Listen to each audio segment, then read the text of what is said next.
ஒரு சிச்சுவேஷன் எனக்கும் சொல்லியாச்சு, நம்ம கவிஞருக்கும் சொல்லிட்டாங்க, டைரக்டரும் ப்ரொடியூசரும்.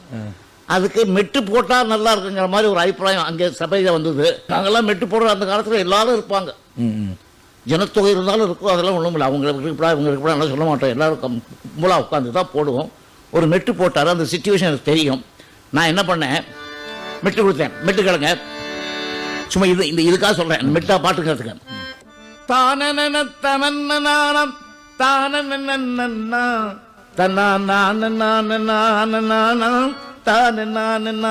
டேய், நீ என்னடா தானனான்னு போட்டு எங்கடா போவேன் நான் வார்த்தைக்கு, இது வேற மெட்டு போடுறா அப்படின்னாரு.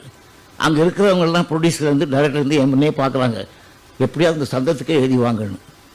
அப்போ அவர் கேட்குறாரு, என்ன நீ இந்த மாதிரி சந்தெல்லாம் கொடுத்தா அதில் வார்த்தைகளும் கேட்டு சொல்லுவியே, நீ அப்படியே ஏதாவது வச்சுருக்கியா ஒரு டூப் வார்த்தை பரவாயில்ல சொல்லுவேன் நான். அந்த பல்லவியோட எனக்கு அந்த சிச்சுவேஷனில் என்னென்ன வார்த்தை வரலாங்கிற ஒரு இமேஜினேஷன் இருக்குல்ல. ஏன்னா 13 வயசுலேருந்து பாடல் எழுதுறவங்களோட பழைய அனுபவம் பாபநாச சிவன் காலத்துலேருந்து. நான் என்ன பண்ணேன், ஒரு அளவு கொடுத்தேன் அவருக்கு. எப்படி, இன்று முதல் குடிக்க மாட்டேன் சத்தியம் அடி தங்கம், இன்னைக்கு ராத்திரிக்கு தூங்க வேணும் ஊத்துக்கிறேன் கொஞ்சம். ஆடா ஃபர்ஸ்ட் கிளாஸ் பழகிறான்னு பையில கையை போட்டார், இப்படி கொடுக்க வந்தார். ஏன் அதிர்ஷ்டம் 10 ரூபா தான் இருந்தது. பல்லை கொடுத்துட்டான் அவருக்கு. அதை வாங்க வந்தார் அவர். நான் நீங்கள் வாங்கினேன் அப்படி ஆனால் ஒன்று அப்படின்னு எடுத்துட்டார். என்ன ஐயா எல்லாம் சொல்கிறீங்கன்னு.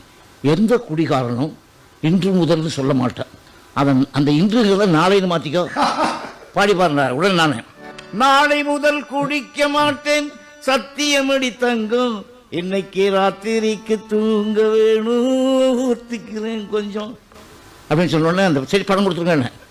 முக்கியமான விஷயத்தை நான் தான் மாற்றினேன்.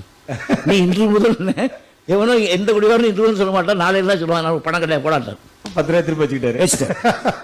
இப்படி வந்து அவ்வளோ அந்யோன்யமாக பழகணும் ஒரு கவிஞனும் ஒரு மியூசிக் டைரக்டர்னு என்னுடைய வாழ்க்கையுடைய அனுபவங்கள்.